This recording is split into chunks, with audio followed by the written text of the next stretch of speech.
जन्माष्टमीच्या अगोदर शहरात संपन्न होणारा चोर दहीहंडीचा उत्साह शिगेला असतो।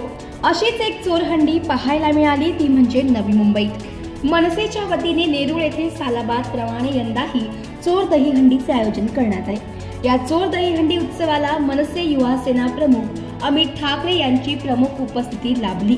यावेळी थरांवर थर करत युवा गोविंदा पथकांनी या दहीहंडीला सलामी दिली। अखेर अमित ठाकरे यांच्या उपस्थितीत गोविंदा पथकाकडून ही मानाची चोर दहीहंडी देखील फोडण्यात आली। गोविंदा रे गोपाळा, बोल बजरंग बली की जय या जयघोषाने संपूर्ण वातावरण दुमदुमून गेला।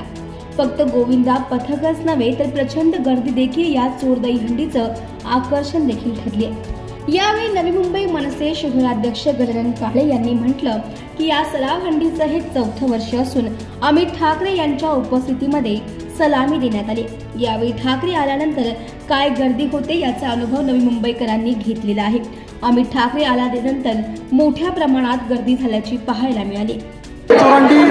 एकूणच हे 4थं वर्ष आहे। अभिजित देसाई, अनुष्का देसाई आणि आमच्या संपूर्ण नेरूळ जोईनगर टीमने जी सराव हंडी, ज्याला आपण चोर हंडी म्हणतोय, आणि त्या आयोजनासाठी अमित साहेब ठाकरे हे खास प्रमुख पाहुणे म्हणून उपस्थित होते।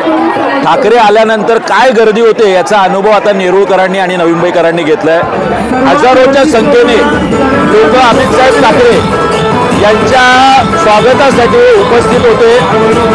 अमित साहेब ठाकरे सुद्धा ज्या पद्धतीने लोकांमध्ये मिक्स झाले, ज्या पद्धतीने त्यांनी बालगोपाळांना सांभाळलं आणि त्यांच्या समोर एक 7-7, 8-8 थरांची सलामी या नेरूळ नवी मुंबईतल्या करावे गाव असेल, धारावे गाव असेल, इथल्या सगळ्या पथकांनी दिली आणि हा सगळा आनंद, सगळा उत्साह आणि सण त्यांच्या साक्षीने आम्हाला साजरा करता आला, याचा आम्हाला खूप खूप आनंद आहे।